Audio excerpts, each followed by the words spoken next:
Millionaire pretended to be asleep, and what the maid confessed on the phone left him shocked.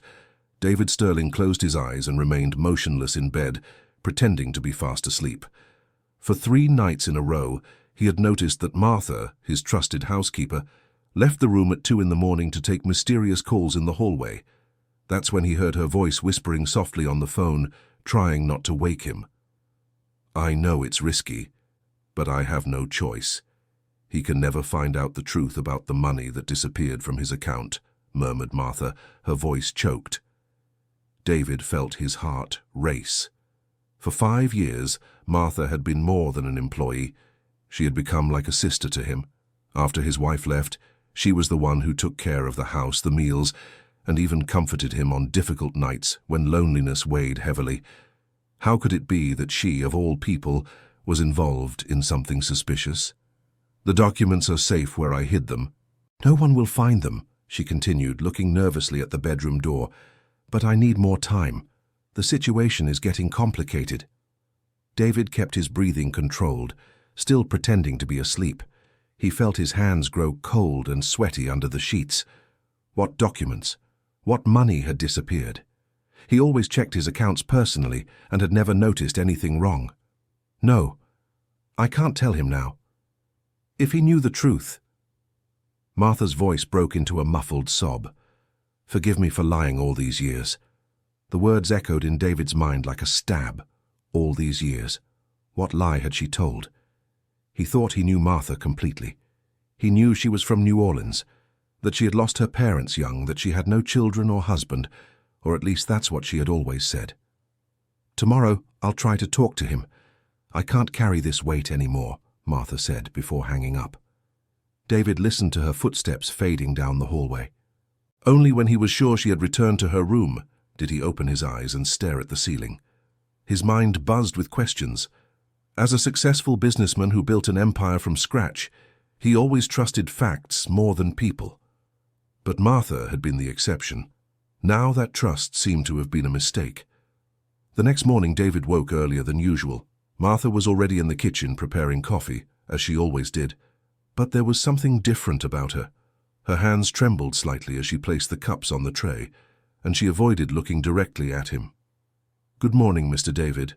Coffee is ready," she said, forcing a smile. "Thank you, Martha. Did you sleep well?" he asked, watching her reaction closely. "Yes, sir," she replied quickly, lowering her eyes. David noticed the dark circles under her eyes. Clearly, she had not slept well. During coffee, he tried to keep the conversation normal, but he sensed Martha was tense, answering in monosyllables and constantly checking her phone. "Martha, how long have you worked here?" he asked suddenly.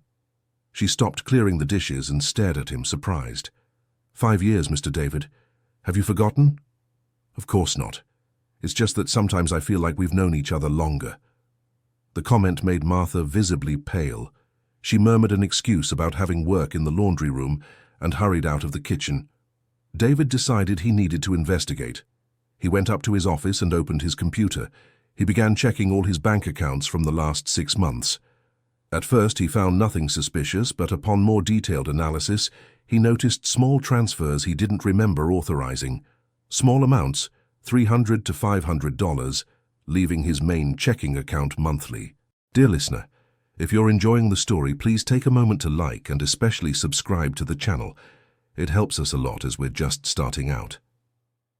Now, continuing, David picked up the phone and called his bank manager. "Good morning, Justin. I need to check some transfers on my account. Can you help me?" "Of course, Mr. Sterling. What do you need to know?" "These small monthly transfers that have been going out. Where are they being sent?" Justin checked the system for a few minutes. "The transfers are going to an account at Federal Trust Bank under the name Sarah Harrison. It's an account you authorized about 6 months ago." David felt a chill down his spine. He didn't know any Sarah Harrison and had never authorized transfers to this person. "Justin, are you sure it was me who authorized it?" "Yes, sir. In fact, I have a copy of the power of attorney signed by you, authorizing Martha Harrison to make transfers on your behalf." David's world collapsed. Martha had forged a power of attorney and had been siphoning money from his accounts for months. But who was Sarah Harrison? Why would Martha be sending money to this person? Justin, I need all the information about this account, and I want to immediately cancel any authorization in Martha's name. Of course, sir. I'll take care of that right now and email you all the data I can gather on the destination account. David hung up the phone with trembling hands. 5 years of trust thrown away. 5 years believing Martha was an upright and honest person. How could he have been so naive? His business experience had always warned him not to trust people blindly, but with Martha, he had let his guard down. He decided he needed to confront her, but he wanted more information first. He called his lawyer and explained the situation. "David, this is fraud and forgery. You need to file a police report," said the lawyer. "I don't want to involve the police yet, Michael. First, I want to understand what's really happening. Martha isn't a bad person. There must be some explanation." "Whatever the explanation, it doesn't justify forging your signature and diverting your money. You're being very naive." David knew the lawyer was right, but something in his heart told him there was more to this story. He decided to hire a private investigator to find out who Sarah Harrison was and why Martha was sending her money. The investigator returned with information the next day. Sarah Harrison lived in Miami, was 28 years old, a single mother, and worked as a cleaner in a hospital. The address was in a poor neighborhood on the outskirts. "Mr. Sterling, I discovered something else interesting," said the investigator over the phone. "Sarah Harrison is the niece of Martha Harrison, and there's more. She has an 8-year-old daughter who is hospitalized at the hospital where she works." David felt a pang in his chest. A sick child. Could Martha have been diverting his money to help a niece with health problems? But why hadn't she told him the truth? Why lie and forge documents? "Keep investigating. I want to know everything about this child and about Martha's family," David requested. "I'm already on it, sir. I should have the complete information in 2 days." While he waited, David discreetly observed Martha's every move. She remained nervous, took calls whispering, and twice he saw her crying hidden in the laundry area. It was obvious she was going through a difficult situation, but that didn't justify lying and diverting money. On the second night, David pretended to be asleep again. As expected, Martha left the bedroom at 2 in the morning to take a call. "No, Sarah, I can't ask him for more money. I've been doing this secretly for months," she whispered in the hallway. "Is the little one getting worse? What did the doctors say needs to be done?" Her voice caught. David heard a long silence. "Oh my God, $50,000. Where am I going to get $50,000? Martha sobbed quietly. "No, I can't tell him the truth. You don't understand. If he knew who I really am, he'd send me away immediately." Who was she really? David felt as if he was discovering he'd been living with a stranger for 5 years. "Sarah, give me a few more days. I'll try to find a way. Chloe can't—" She couldn't finish the sentence and broke down crying. David realized Chloe must be the name of the sick child. $50,000 was a lot of money even for him. What kind of treatment cost that much? "I know I've let you down for years, but you need to trust me one more time," Martha said before hanging up. David was intrigued by the phrase about letting her down for years. What history was there between Martha and this Sarah that he knew nothing about? The next day, the investigator returned with disturbing information. "Mr. Sterling, I need to tell you some complicated things. Chloe Harrison, Sarah's daughter, has leukemia. She's been hospitalized for 3 months and urgently needs a bone marrow transplant. The full treatment costs about $50,000. David felt his stomach turn.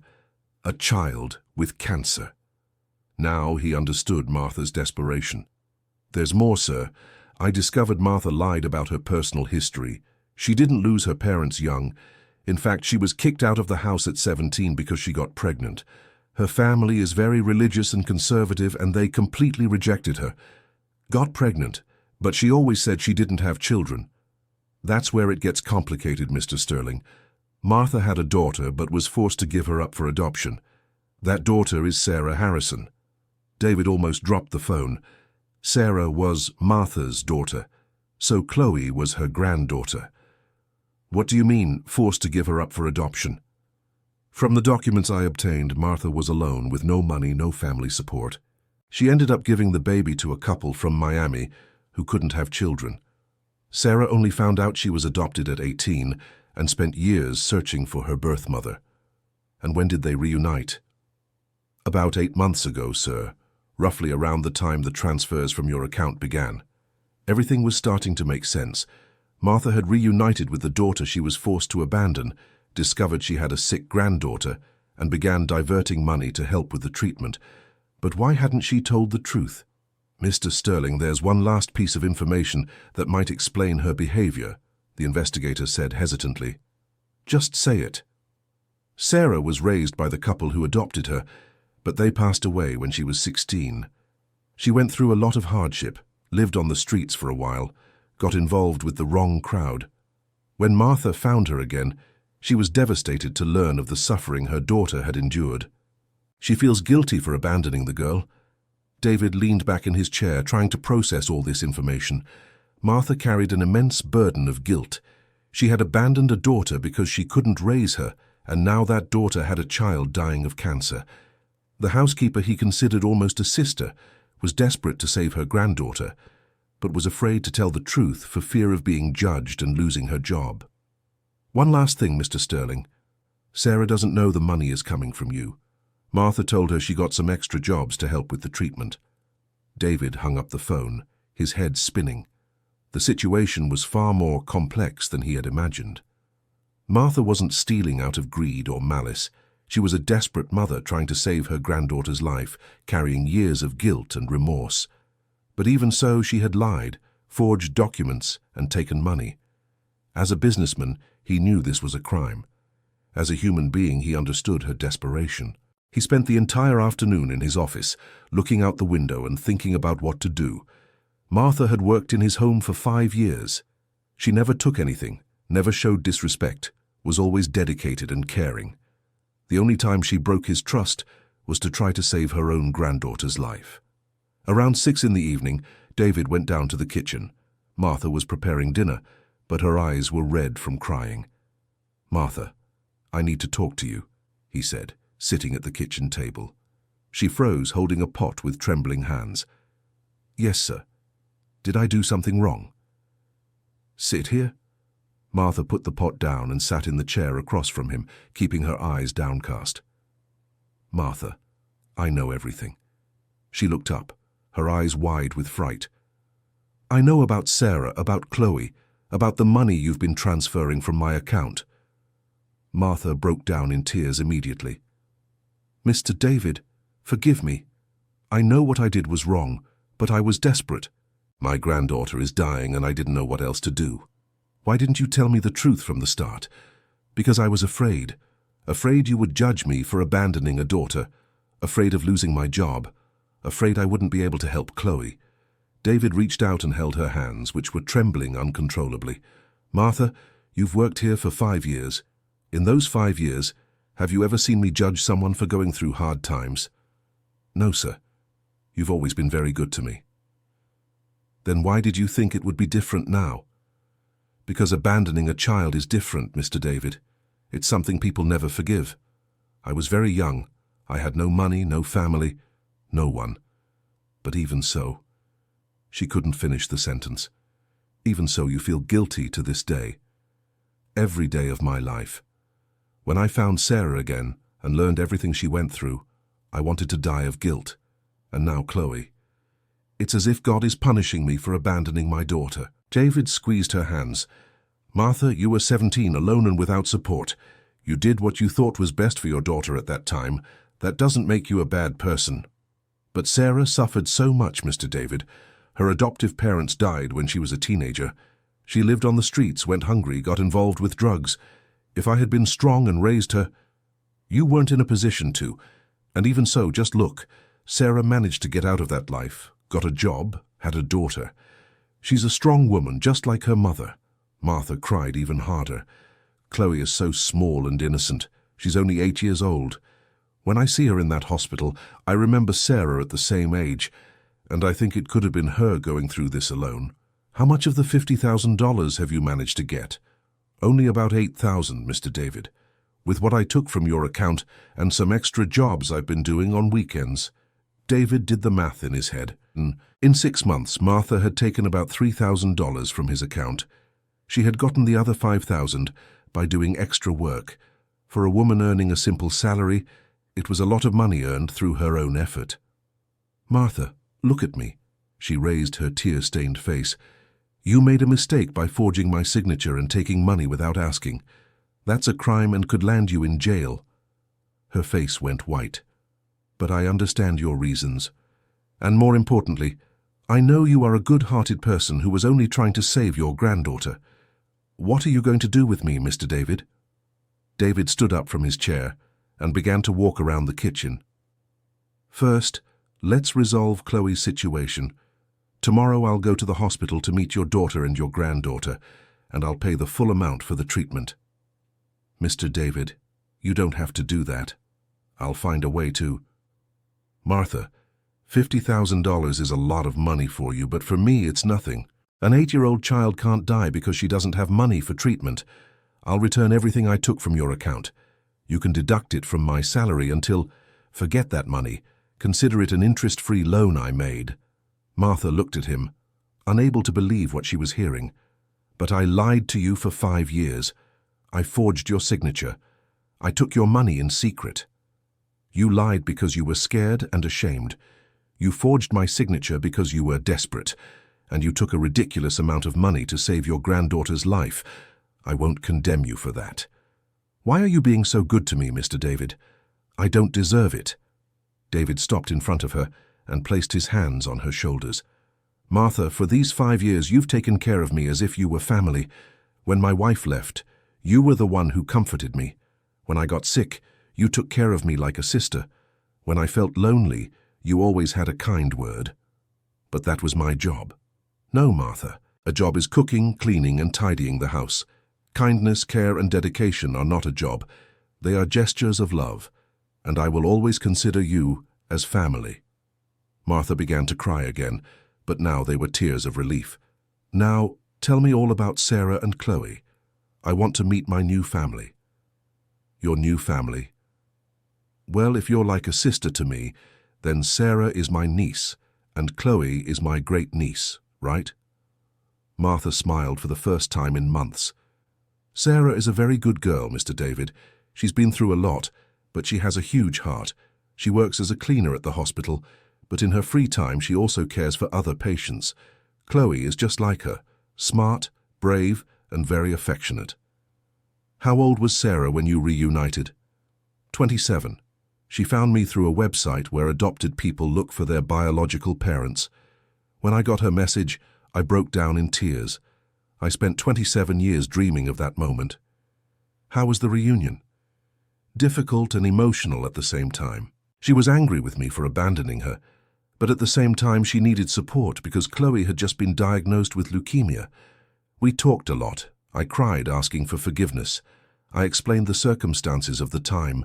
Little by little she forgave me." "And how does she feel knowing she has a grandmother now?" "At first she was confused. Chloe always thought she had no family besides her mother. When she found out she had a grandmother, she was thrilled. Even sick, she always asked me to tell stories about my childhood. She wants to know what life was like in the old days." David smiled, imagining the curious girl wanting to learn more about the family. "Martha, tomorrow we'll go together to Miami. I want to meet Sarah and Chloe in person, and we'll resolve this situation once and for all." "You would really do that?" "Of course. And what's more, I want Sarah and Chloe to come live here in New York City. That way you can be close to each other, and Chloe can get treatment at the best hospitals in the city." "Mr. David, that's too much. I can't accept so much generosity."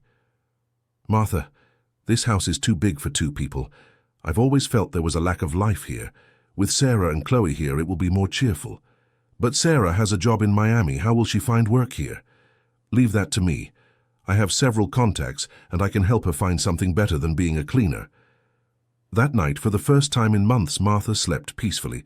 David also managed to relax, knowing he had made the right decision. Sometimes money only has value when used to do good. The next morning, they caught the first flight to Miami. During the trip, Martha shared more details about Sarah's life and about Chloe's illness. Chloe's leukemia is a type that has a good chance of cure if treated properly, explained Martha, but it needs intensive chemotherapy and possibly a bone marrow transplant. And is Sarah a compatible donor? The doctors are still running the tests, but the chances are good. The problem is that even if she is compatible, the transplant can only be done if Chloe is well nourished and strong. That's why the treatment is so expensive. It includes expensive medications, prolonged hospitalization, constant tests. And how is Sarah handling all this? She's being very strong, but I can see she's wearing herself out. She works days at the hospital, spends nights caring for Chloe, and still worries about money. She's lost a lot of weight these past few months. David admired Sarah's strength. A single mother, working hard and still facing her daughter's illness. She truly was a warrior woman, like Martha. Martha, one thing puzzles me. How did Sarah manage to find you after so many years? She said she always knew she was adopted, but only started looking for me after her adoptive parents died. She tried for years through various ways, until a social worker who worked on the adoption process helped her. It was very difficult because the documents from that time were quite poor. And you never tried to look for her? Martha lowered her head sadly. I did try, Mr. David. As soon as I managed to stabilize my life, about 10 years ago, I hired a detective. But at that time, Sarah was going through a very difficult phase, living on the streets, and it was impossible to find her. What difficult phase was that? After her adoptive parents died, she had nowhere to go. She was still a minor. She ended up in a shelter, but she ran away from there and spent about 2 years living on the streets of Miami. She got involved with drugs, became very thin, almost lost her life a few times. David felt a pang of sadness imagining a teenager alone facing so many hardships. How did she manage to get out of that situation? She met a young man who also lived on the streets but was trying to get out of that life. They helped each other, managed to rent a small room, found work. She became pregnant with Chloe, and that gave her even more strength to recover completely. And Chloe's father. The young man ended up going back to drugs when he found out about the pregnancy. Sarah preferred to raise her daughter alone rather than expose her to that situation. She was very brave. When they arrived at the hospital in Miami, David was struck by the reality he found. It was a public hospital with few resources, crowded corridors, a lack of equipment. Chloe was hospitalized in a ward with other children, and the conditions were quite poor. Sarah was by her daughter's bedside when they arrived. She was a young woman, thin with deep dark circles under her eyes, but David immediately noticed the physical resemblance to Martha, the same expressive eyes, the same face shape. Sarah, this is Mr. David, my employer I told you about, said Martha nervously. Sarah rose from the chair and extended her hand, clearly awkward. Nice to meet you, sir. Thank you for coming all this way. The pleasure is mine, Sarah, and you can just call me David. Chloe was sleeping, but even so, David could see she was a beautiful girl, despite the baldness caused by chemotherapy and the paleness from the illness. How is she responding to the treatment? Asked David. The doctor said she's responding well, but there's still a long road ahead, replied Sarah. The biggest problem is that here at the hospital, many things are lacking. Sometimes the medication isn't available. Sometimes there's no appointment for an important test. David looked around the ward. There were 6 children in the same room, some in very serious condition. Parents slept in uncomfortable chairs beside the beds. It was a reality very different from his privileged life. Sarah, can I speak with you in private? She looked at Martha with doubt but agreed. They went out to a small internal garden at the hospital. Sarah, your mother told me about your story and about Chloe's situation. She also told you about the money she took from your account, said Sarah, lowering her head. I'm sorry, if I'd known it was your money, I would never have accepted it. Don't worry about that. In fact, I came here to resolve this situation definitively. What do you mean? I want to pay for Chloe's treatment in full, and I want you to come live in New York City where she can be treated at the best hospitals.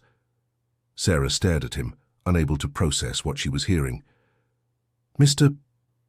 David, that is too much generosity. Why would you do such a thing for people you don't even know? Because I've known your mother for 5 years, and I know she is a special person. Because you are her daughter, so you must be special too.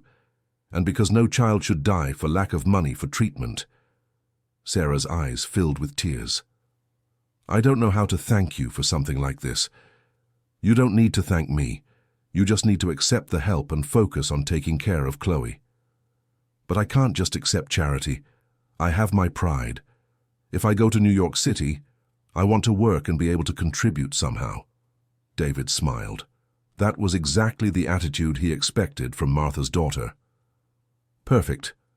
I have some contacts and can get you a better job in New York City. How about working as an administrative assistant instead of a cleaner? I've never worked in an office. I don't know if I'm capable. You are capable. What you lack is opportunity. I can arrange a computer and administration course for you to prepare. Sarah was silent for a few minutes, visibly moved. David, can I ask you a question? Of course. Why are you doing all this? What's your interest in all of this? David leaned back on the garden bench and looked at the sky. Sarah, I built a fortune during my life, but I never had children. When my wife left me, I realized all that money meant nothing if I had no family to share it with. Your mother filled a bit of that emptiness these past 5 years. Now I've discovered I have a makeshift daughter and granddaughter. A makeshift daughter and granddaughter. If Martha is like a sister to me, you are like a niece, and Chloe is like a great niece. Family isn't just about blood, it's about love and care. Sarah began to cry. You know, David, I've spent my whole life feeling rejected and abandoned. First by my biological parents, then by my adoptive parents who died, then by Chloe's father who ran away. I never thought that one day someone would treat me like family. Then it's time to start feeling welcomed. They went back to the ward where Martha was whispering to Chloe, who had woken up. The girl was truly beautiful, with big, intelligent eyes, despite the fragile appearance caused by the illness. Chloe, this is David, a friend of Grandma Martha, said Sarah. Hi, Uncle David, said the girl in a weak but sweet little voice. David felt his heart tighten. Such a small, sweet child facing such a difficult battle. Hi, Princess. How are you feeling? I'm better today. My head hurt a lot yesterday, but today I managed to eat a little bit of Jell-O. The nurse said if she keeps improving like this, she'll soon be able to have ice cream, said Martha, trying to cheer up her granddaughter. Really, Grandma? It's been so long since I've had ice cream. Chloe's eyes sparkled. David approached the bed and sat in the chair beside it. Chloe, what do you think about going to live in New York City with your mom and your grandma? Is New York City far? It's a little far, but there are very good hospitals there where you can get better treatment. And there are beautiful parks, shopping malls, a zoo. There's a zoo? I've never been to a zoo. Yes, there is. And when you get better, we'll go there together. Chloe looked at Sarah. Mummy, can we go? If you want to, my love, we can. Then I want to. I want to see the zoo, and I want to get better soon. David spoke with the doctors to understand exactly what Chloe's condition was and what would be needed for the full treatment. He discovered there really was a good chance of a cure, but the process would be long and expensive. The next day, he arranged for Chloe's transfer to a private hospital in Miami, where she would stay until she was fit to travel to New York City. He also paid off all the medical debts Sarah had accumulated and ensured no medication would be lacking. The transformation in Sarah's expression was impressive. In just 2 days, she seemed like a different person. Her gaze gained hope, her smile returned to her face, and she began making plans for the future. David, I still can't believe this is happening, she said, as they watched Chloe playing with other patients in the hospital's recreation room. Believe it, and this is just the beginning. When you're in New York City, Chloe will have access to the best treatments available. How can I repay such generosity? Sarah, I already told you, you don't need to repay anything. But if you want to do something, focus on being happy and taking good care of Chloe, and most importantly, never feel abandoned or rejected again. Now you have a family. Martha, who was listening to the conversation, approached and hugged her daughter. My daughter, I know I made many mistakes in the past, I know I abandoned you when you needed me most, but now I want to make up for all the lost time. Mum, you didn't abandon me. You were in an impossible situation and made the decision you thought was best for me. Today I understand that. Do you really forgive me? I forgave you a long time ago. In fact, I'm grateful because even though you gave me up for adoption, you gave me life, and now you're giving me the chance to save your granddaughter's life. David watched the scene, moved. It was beautiful to see mother and daughter reconciling after so much suffering. A week later, Chloe was fit to travel. The transfer to New York City was done via air ambulance with all the necessary equipment to ensure her safety. Dear listener, if you're enjoying the story, please take a moment to leave a like and especially subscribe to the channel. It helps us a lot as we're just starting out now continuing. In New York City, Chloe was admitted to one of the best pediatric oncology hospitals in the country. The doctors did a complete evaluation and confirmed the prognosis was optimistic, but the treatment would be intensive for the next 6 months. David arranged a comfortable apartment near the hospital for Sarah and Martha to stay in. He also enrolled Sarah in a vocational training course so she could prepare for a better job. David, how can I study if I need to stay at the hospital taking care of Chloe? Asked Sarah. Simple. You and your mother will take turns. While one stays with Chloe, the other attends the course. That way Chloe is never alone and you can get professional qualifications. The arrangement worked perfectly. During the morning, Sarah attended computer and administration classes, while Martha stayed at the hospital with Chloe. In the afternoon, they switched places. David made a point of visiting Chloe at least 3 times a week, always bringing little books, toys, or some surprise. Uncle David, you're like a grandfather to me, Chloe said one day, as they worked on a puzzle in the hospital room. And you're like a little granddaughter to me, Princess. When I get better, can I keep calling you Grandpa? David felt his eyes grow moist. Of course you can. In fact, I'll be upset if you don't call me Grandpa. So now I have 2 grandmas and a grandpa, Grandma Martha, Mommy, and Grandpa David. David laughed at Chloe's childish logic, considering her own mother a grandmother too. That's right, Princess. Now you have a very big family. The following months were filled with hard work and dedication. Sarah proved to be an exemplary student, quickly absorbing the course material. Martha divided her time between caring for Chloe and keeping David's house organized. And David discovered a joy he had never experienced before, that of having a family to care for. Chloe responded well to treatment, but there were difficult days when she was very weakened by chemotherapy, vomiting constantly and barely able to stand. In those moments, the whole family came together to offer support and affection. Grandpa David, am I going to die? Chloe asked on one of the hardest days. David held her little hand, trying to control his emotion. No, Princess, you're going to get better. The doctors assured me the treatment is working very well. But I feel so weak. Sometimes I think it would be easier to give up. Chloe, look at me. You are a very brave and strong girl. Your mother and your grandmother went through many hardships in life, but they never gave up. You have their blood, so you're a fighter too. Do you really think I'm strong? I'm sure of it. And you know why? Because you're facing a very serious illness, but you still keep smiling, playing, studying. That's what very courageous people do. Chloe smiled weakly. When I get better, I want to study to be a doctor. I want to help other sick children like me. What a beautiful idea, Princess, and I will help you make that dream come true. During these months, David also watched Sarah's progress. She had transformed completely. She was more confident, more self-assured, and showed impressive intelligence and determination in her studies. David, I wanted to thank you for believing in me, Sarah said one day, after receiving an excellent grade on a test. I always knew you had potential. You just needed an opportunity. You know what impresses me the most? It's that you did all of this expecting nothing in return. I've never met anyone so generous. Sarah, when you have a lot of money, you learn that true satisfaction doesn't come from earning more, but from using what you have to do good. You all have given me much more than I gave you. How so? You gave me a family. You gave me a purpose. Before I met you, I worked only to accumulate more money.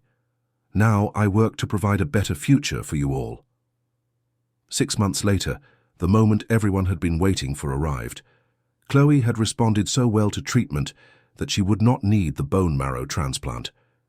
The test showed the leukemia was completely under control. "Doctor, does this mean she's cured?" asked Sarah, barely able to contain her anxiety. "It means the treatment was a complete success. Chloe needs to continue with regular checkups for a few years, but she can return to a normal life." It was an explosion of joy. Sarah and Martha hugged each other crying. David had to step away to avoid showing he was also emotional. And Chloe, without fully understanding the magnitude of the news, was happy seeing the whole family so content. "Can I go to school?" Chloe asked. "Yes, you can, Princess. You can go to school, you can play with other children, you can do everything a girl your age does," the doctor replied with a smile. "And can I go to the zoo that Grandpa David promised?" "You can go to the zoo, to the mall, to the park, wherever you want." Chloe jumped on the bed and hugged the doctor. "Thank you, doctor, for healing me." A week later, Chloe was discharged from the hospital. David organized a celebration party at his house, inviting some neighbors and employees to meet his new family. "Everyone, I want to introduce you to my niece Sarah, my sister Martha, and my little granddaughter Chloe," David said to the guests. Chloe was radiant being introduced as his little granddaughter. Throughout the entire party, she wouldn't stop talking about her plans now that she was cured. She wanted to learn to read better. She wanted to take dance lessons. She wanted to have a puppy. "Grandpa David, can I really have a puppy?" she asked, tugging on his shirt sleeve. "Yes, you can. Tomorrow we'll go to the pet shop to pick one out." "Really? What kind of dog can I have?" "Whatever kind you want, Princess." Sarah approached them. "David, you don't have to indulge her every whim. I don't want her to become spoiled." "Sarah, after everything Chloe has been through, I think she deserves a few treats, but don't worry, I won't ruin her upbringing." "I trust you, sir. By the way, I have some news." "What news?" "I started working yesterday at the accounting firm you recommended." "And how was the first day?" "Better than I expected. Everyone welcomed me very warmly, and I discovered I really enjoy working with numbers and organization." David smiled proudly. "I knew you'd do well. You have the same dedication as your mother." "And there's more. With the salary I'll be getting, I can start renting an apartment for me and Chloe." "An apartment? Why? Aren't you comfortable here at home?" "We are, but we can't take advantage of your generosity forever. It's time for us to stand on our own 2 feet. David became thoughtful. He had grown accustomed to having all of them at home. The house had gained life, joy, movement. The idea of being alone again bothered him. "Sarah, can I make a proposal?" "Of course." "Instead of you leaving here, how about I renovate the east wing of the house and turn it into a separate apartment for you? That way you'd have your privacy, but you'd still be close by." Sarah looked at Martha, who was listening to the conversation. "Mom, what do you think?" "I think it would be good for everyone. You'd have your independence, and I could keep looking after David." "Then it's decided," said David. "I'll hire an architect tomorrow to draw up the plans." Chloe, who was playing in the garden, ran over to them. "Grandpa David, what's a separate apartment?" "It's like you'll have your own little house, but inside the big house." "Oh, that's so cool. Can I choose the color of my room?" "You can choose any color you want, Princess." "I want pink with glitter." Everyone laughed at Chloe's choice. David realized he had never been so happy. He had a family, he had purpose, he had joy at home. The money had finally found a meaning in his life. A few months later, the renovation was complete. It was a beautiful apartment with 2 bedrooms, a living room, a kitchen, and a bathroom, but integrated with the main house. Sarah and Chloe could have their privacy, but remained close to Martha and David. "Mommy, our apartment is the prettiest in the world," said Chloe, running through the new living room. "Yes, it is, my love, and all thanks to Grandpa David. I'm going to draw a thank you card for him. What a beautiful idea. He'll be very happy." That night, Chloe knocked on the door to David's office. "Grandpa, can I come in?" "Of course, Princess. Come in." Chloe approached the desk and handed him a sheet of paper full of colorful drawings. "I made this for you." David looked at the drawing. A big house with several smiling people in front. There were him, Martha, Sarah, and Chloe, all holding hands. Above the house it was written in huge letters, "Our happy family." Chloe, this is the most beautiful gift I've ever received in my life. Do you really like it, sir? I love it. I'm going to frame it and hang it right here on the office wall. Grandpa David, can I ask a question? You can ask as many as you want. Why are you so good to us? David picked Chloe up and sat her in his chair. You know, Princess, for many years I thought being happy meant having a lot of money. I worked day and night to get rich, but when I succeeded, I realized I was still sad and alone. And then? Then I met your grandmother Martha, who taught me that family isn't just who you're born with, but who cares for each other with love.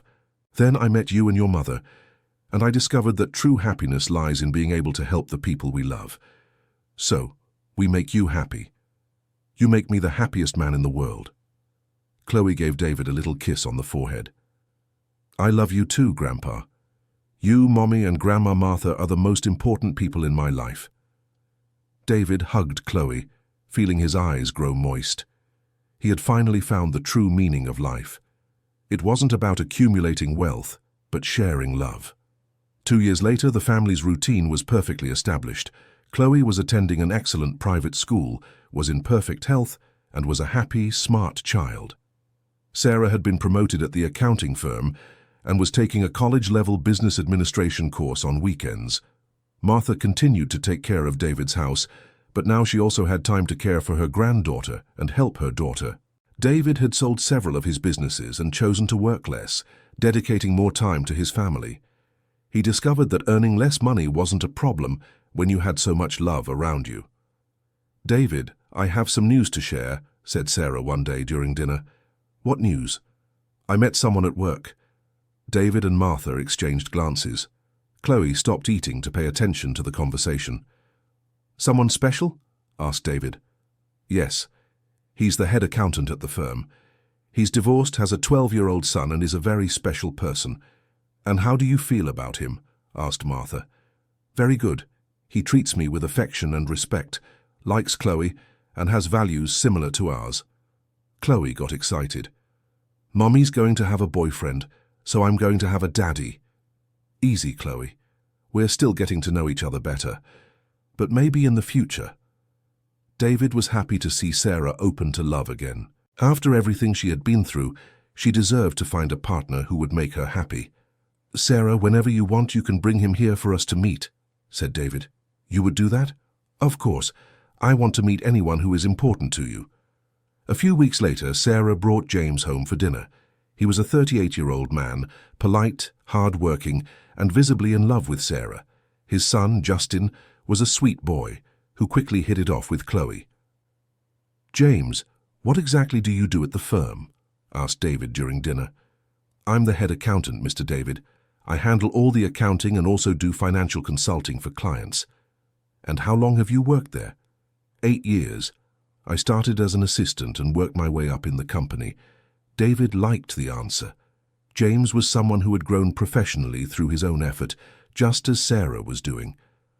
And what's it like raising a son on your own? It was very difficult at first, but I got used to it over time. Justin is a very good boy. He helps me a lot at home. Dad, can I go play with Chloe in the garden? Asked Justin. Yes, you can, but be careful not to get too dirty. David watched the two children playing in the garden. Justin was teaching Chloe how to play soccer, and she was trying to kick the ball with her little legs. The scene was adorable. James, what are your intentions regarding Sarah? Asked David directly. Mr. David, I love Sarah. I want to build a family with her, take care of her and Chloe as they deserve. Do you know her story, the difficulties she's been through? Yes, I do, and that only increased my admiration for her. She's a fighter who overcame many adversities and managed to turn her life around. David looked at Sarah, who was visibly moved by James's declaration. James, I want you to know something. Sarah and Chloe are like family to me. If you hurt either of them, you'll have to answer to me. I understand perfectly, Mr. David, and I assure you my intentions are the best possible. After dinner, James helped clear the table and wash the dishes, showing he was accustomed to household chores. Justin played with Chloe until bedtime, and the two seemed like siblings who had known each other for years. "Did you like him?" Sarah asked David when James had left. "Yes, I did. He seems like a serious and hard-working person, and more importantly, I see he truly loves you. I'm also very much in love. I haven't felt this happy and safe with someone in a long time." "Then you have my blessing." "Thank you, David. Your opinion means a lot to me." "And Chloe, what did you think of Justin?" "I loved him. He said if Mommy marries Uncle James, he'll be my big brother. I always wanted a brother." 6 months later, James proposed to Sarah. The ceremony was simple but very moving, held in the garden of David's house. Chloe was the flower girl, Justin was the ring bearer, Martha cried with emotion, and David was the one who walked Sarah down the aisle. "I'm entrusting my niece to you," David said to James during the ceremony. "Take good care of her." "I promise to love and protect her for the rest of my life," replied James, moved. After the wedding, James and Justin came to live in the house as well. David did another renovation, expanding Sarah's apartment to accommodate the whole new family. "Our house is turning into a village," David joked with Martha, "and it's much happier this way. This house needed life." "Martha, can I ask you a personal question?" "Of course. Have you never thought about getting married again?" Martha blushed. "Mr. David, I'm already 52. Who would want a woman my age?" "Any man with good taste and intelligence. You are a wonderful woman, Martha." "Do you really think so?" "I'm sure. In fact, is there someone interested in you?" "There is," she admitted softly. "It's Arthur, the gardener, who comes here twice a week." David smiled. Arthur was a 55-year-old man, a widower, very polite and hard-working. "And are you interested in him too?" "I am, but I'm embarrassed. I don't know how to act in these situations." "Martha, you deserve to be happy. If you like Arthur and he likes you, why not give it a chance?" "What if it doesn't work out?" "What if it does? Will you spend your whole life not trying for fear it won't work out?" "You're right. I'll try to talk to him better next time he comes." "Do that. And if you need help, you can count on me." A week later, David observed Martha and Arthur talking animatedly in the garden while he pruned the rose bushes. It was obvious there was chemistry between them. "Mr. Arthur, how about having lunch with us today?" David shouted from the office window. "Oh, Mr. David, I don't want to be a bother." "No bother at all. Martha always makes too much food anyway." During lunch, David made sure to seat Martha and Arthur next to each other. The children also liked Arthur, who told funny stories about animals and plants. "Mr. Arthur, how long have you been working as a gardener?" asked Sarah. "For over 20 years, Mrs. Sarah. I started young, working with my father. Today I have my own landscaping company." "And do you have children?" asked James. "I have 2 adult children and 3 little grandchildren. My wife passed away 5 years ago, but my children have always supported me a lot." David realized that Arthur was exactly the type of man Martha deserved. Hard-working, honest, a good father and grandfather, and who treated people with kindness. Dear listener, if you are enjoying the story, take a moment to leave a like and especially subscribe to the channel. It really helps those of us who are just starting out. Now continuing. After lunch, David called Arthur for a private conversation. "Arthur, may I be direct with you?" "Of course, Mr. David."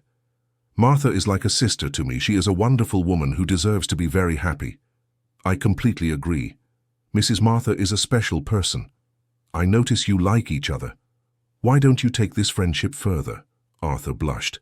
"Mr. David, I am very interested in Mrs. Martha, but I don't know if I'm the man for her.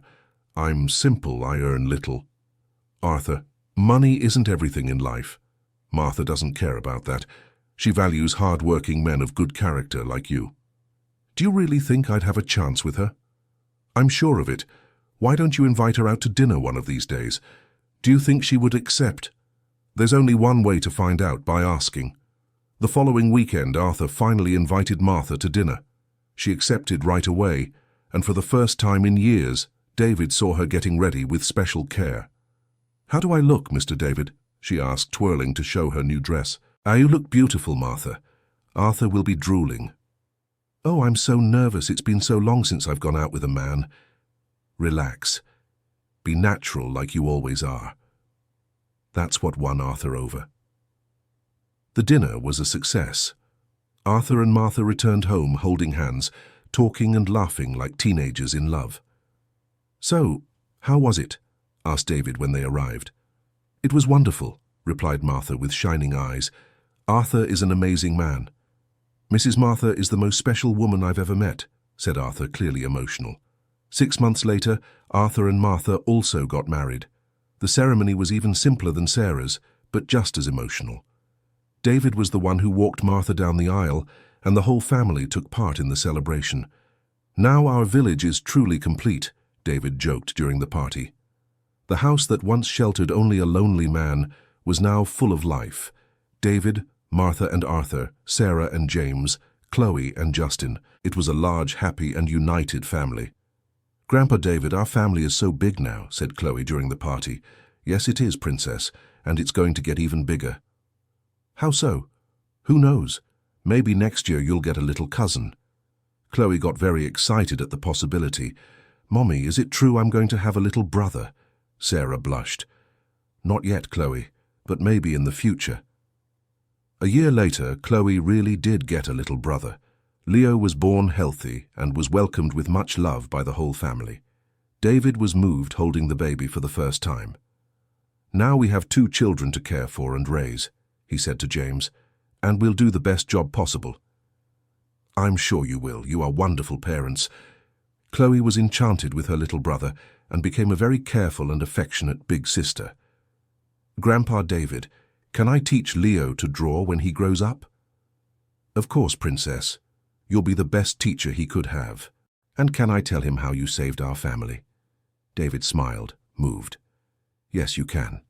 But remember to tell him that what saved our family was love. I only helped a little." 2 years later, when Leo was already walking, and Chloe had become a very intelligent and affectionate 12-year-old girl, David decided to make an important change in his life. "Everyone, I have some news for you," he said during Sunday dinner. "What news, Grandpa?" asked Chloe.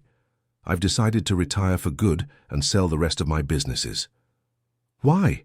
asked Sarah, surprised. "Because I want to dedicate all my time to you. I want to enjoy every moment with my grandchildren.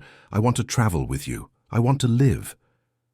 "But won't you get bored without work?" asked James. "James, I worked for 40 years. Now I want to dedicate myself to what really matters. Family." "And what do you plan to do with all that free time?" asked Arthur. "First, I want to take that trip to Disney World with Chloe and Justin, which I promised 2 years ago. Second, I want to renovate the lake house so we can spend vacations there. Third, I want to set up an education fund for Leo and any other little grandchildren that come along." "Grandpa, are we really going to Disney World?" shouted Chloe, excited. "Yes, we are, Princess. And Justin, too." "Yay!" shouted both children at the same time. "David, you don't have to do all this," said Sarah. "Sarah, money only has value when used to make the people we love happy. What would be the point of saving everything if I can't enjoy it with my family?" "Are you sure about this decision?" "Absolutely. In fact, I want to tell you one more thing. I'm changing my will." "Your will?" Everyone was surprised. "Yes. I'm leaving everything divided equally among you.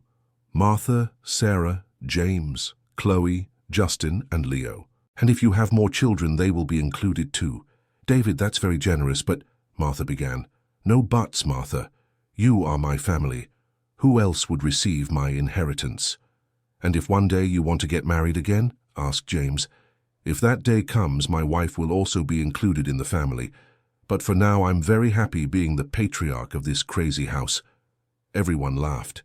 David really was the patriarch of a crazy and wonderful family. "Uncle David, can I ask a question?" said Justin, who was now 15 and had become a responsible and caring teenager. "Of course, Justin." "Do you regret anything in life?" David thought for a moment. "I regret taking so long to discover that true wealth isn't in money but in love. If I had learned that earlier, maybe I would have been happier for longer." "But it's not too late to be happy," said Chloe with her childlike wisdom.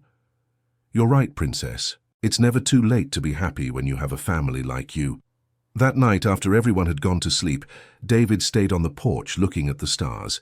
He thought about how his life had completely changed since that night 5 years ago, when he heard Martha talking on the phone about money that had gone missing. What seemed like a betrayal turned out to be the greatest gift life could have given him: a family. Martha wasn't stealing. She was trying to save her granddaughter's life. Sarah wasn't a gold digger. She was a warrior mother who never gave up. Chloe wasn't just a sick child. She was an angel who brought light into his life. And now they were a complete family. Grandparents, parents, children, grandchildren. A family formed not by blood ties, but by ties of love, understanding, and generosity. David smiled at the stars, knowing he had finally found the true meaning of life. It wasn't in how much you have, but in how much you give. It wasn't in what you keep, but in what you share.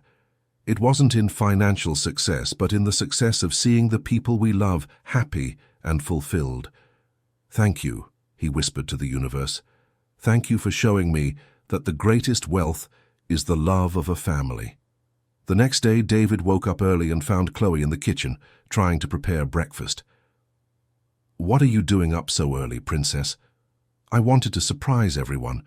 I'm trying to make pancakes, but it's hard." David laughed and approached the stove. "Let Grandpa help you. Making pancakes is an art. You know how to cook?" "Yes, I do. Before you all arrived, I had to manage on my own." Together, they prepared a special breakfast: pancakes, fruit, fresh juices, and hot coffee. When the rest of the family woke up, they found the table set and David and Chloe wearing matching aprons. "What a wonderful surprise," said Sarah, kissing her daughter. "It was Chloe's idea, but I helped a little," said David proudly. "Grandpa David taught me how to make perfect pancakes," said Chloe excitedly. During breakfast, David watched his family, Martha and Arthur talking about plans for the garden, Sarah and James organizing the kids' schedules, Chloe excitedly telling about a school project, Justin helping Leo eat, and Leo babbling his first words. It was the most organized and loving chaos he could imagine. It was loud, complicated, hectic, but it was perfect. It was real life. "David, what are you thinking about?" asked Martha, noticing he was quiet. "I'm thinking I'm the luckiest man in the world." "Why?" "Because I have you all. Because we turned a house into a home. Because we built a family based on love and not obligation." "Grandpa David, you are very wise," said Chloe. "No, Princess. You all taught me to be wise. You taught me that life only makes sense when it's shared. And we learned that family isn't just who you're born with, but who you choose to stay with," said Justin with his teenage maturity. "Exactly," agreed David. "And I choose you all every day." "And we choose you too," said Sarah, moved. "Then we are a family by choice," said James. "The best family there is," concluded Arthur. In that moment, David realized his life had found its complete meaning. It no longer mattered how many millions he had in the bank, how many companies he had built, or how much fame he had achieved. What mattered was that table full of people who loved each other, those laughs echoing through the house, those plans they made together. He had started rich in money, but poor in love. Now he was rich in everything that truly mattered: family, happiness, purpose, and peace. "Family," said David, raising his glass of orange juice. "A toast to our crazy and wonderful family." "To our family," everyone responded in chorus, raising their glasses. "And to the second chance that life gives to those who know how to recognize and value love," added David. "To the second chance," everyone agreed. Leo, who still couldn't speak well, clapped his little hands happily, as if he perfectly understood the importance of that moment. And so, in the simplicity of a family breakfast, David Sterling completed his transformation from a man rich in money to a man rich in love. The housekeeper he thought had betrayed his trust had actually given him the greatest gift possible: a true family. Life had taught him that sometimes the greatest blessings come disguised as problems, and that the human heart has an infinite capacity for love when opened to the right people. And David knew that no matter what the future brought, he would always be a complete man, because he had discovered that true wealth isn't measured in numbers at the bank, but in smiles around the breakfast table. End of story. And you, dear listener, What did you think of this story of love, forgiveness, and second chances? Do you think David made the right decision by forgiving Martha and welcoming the whole family? How would you react if you discovered someone you trusted was making transfers from your account, even if it was for a good cause? Leave your honest opinion in the comments. We love reading what you think about our stories. And if this story touched your heart, don't forget to leave your like and subscribe to the channel so you don't miss other emotional stories like this one.